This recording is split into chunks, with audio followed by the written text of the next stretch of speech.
Recharge plans 25% तक महंगे कर दिए। इससे आम जनता की जेब पर बड़ा बोझ पड़ गया। जहां 3 जुलाई से जियो और एयरटेल के नए प्लान लागू हो गए हैं, वहीं 4 जुलाई से वोडाफोन के नए प्लान भी लागू हो गए हैं और महंगाई की इस चौतरफा मार में लोग बीएसएनएल की तरफ एक उम्मीद से देख रहे हैं।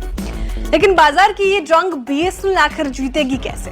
बीएसएनएल एम्प्लॉयज यूनियन ने एक चिट्ठी जारी की है। पूरा मामला आपको समझाते हैं इस वीडियो में। नमस्कार, आप देख रहे हैं बिस्तक और मैं हूं श्रेया ठाकुर। बीएसएनएल कर्मचारी संघ ने मंगलवार को कहा कि पब्लिक सेक्टर की कंपनी बीएसएनएल ने 4G और 5G सेवाओं के अभाव में प्राइवेट सेक्टर की टेलीकॉम ऑपरेटर्स के साथ कम्पीट करने में असमर्थ है। इसलिए सर्विस प्रोवाइडर पर टैरिफ बढ़ाने पर कोई रोक नहीं है। बीएसएनएल एम्प्लॉयज यूनियन ने केंद्रीय संचार मंत्री ज्योतिरादित्य सिंधिया को लिखे पत्र में कहा कि प्राइवेट टेलीकॉम ऑपरेटर रिलायंस जियो और भारती एयरटेल द्वारा हाल ही में की गई टैरिफ हाइक अनुचित है, क्योंकि वे प्रॉफिटेबल कंपनीज हैं ऑलरेडी। लेटर में यह भी कहा गया कि इससे पहले बीएसएनएल से टक्कर मिलने के कारण प्राइवेट कंपनीज अपनी मनमानी नहीं कर सकते थे।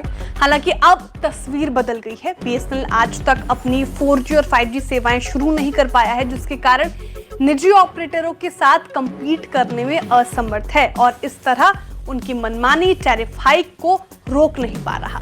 जियो ने लगभग 2.5 साल के अंतरकाल के बाद टैरिफ बढ़ाया, जबकि एयरटेल और वोडाफोन ने 1.5 साल के अंदर ही एंट्री लेवल टैरिफ बढ़ाए हैं।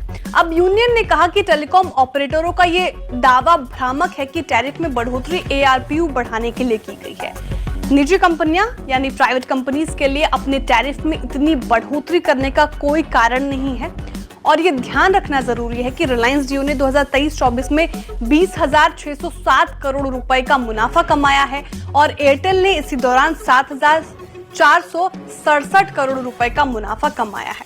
इसलिए इतनी ज्यादा टैरिफ हाइक जो आम लोगों को नुकसान पहुंचाएगी पूरी तरह से अनुचित है। यूनियन ने कहा कि 4G और 5G सेवा के अभाव में सरकारी कंपनी ग्राहकों को खो रही है, जबकि निजी ऑपरेटर रिलायंस जियो और एयरटेल नए ग्राहक जोड़ पा रही है। बीएसएनएल यूनियन ने कहा कि सरकार द्वारा बीएसएनएल को अपने मौजूदा 3G BTS को 4G BTS में अपग्रेड करने की अनुमति नहीं देने और ग्लोबल विक्रेताओं से 4G उपकरण खरीदने से रोकने के निर्णय से कंपनी को बड़ा नुकसान पहुंचा है।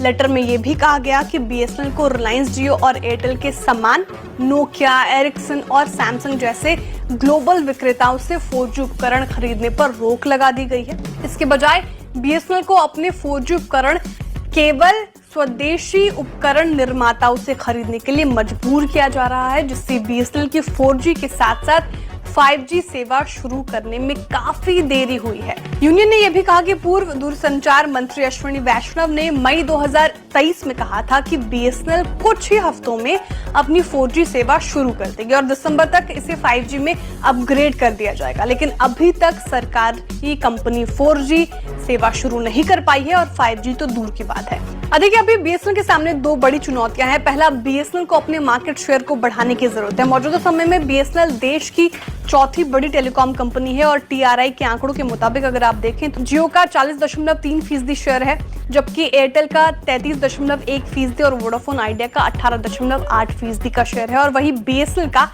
7.46% मार्केट शेयर है। अगर लोअर प्राइस टेलीकॉम ग्राहकों पर बीएसएनएल फोकस करे तो कंपनी का रिवाइवल हो सकता है, वो सर्विस में सुधार और दूसरा जल्द से जल्द 5G सर्विस की शुरुआत। इन 2 पहलुओं पर कंपनी तेजी से काम करे तो वो दिन दूर नहीं जब बीएसएनएल फिर से उठ खड़ी होगी। लेकिन यूनियन का ये लेटर कब सरकार सुनती है और जल्द से जल्द कदम इस मामले में कब उठाए जाते हैं वो देखने वाली बात होगी। आपको रिपोर्ट कैसी लगी कमेंट कर जरूर बताएं। वीडियो को लाइक करें, चैनल को सब्सक्राइब करें और देखते रहिए बिस्तार।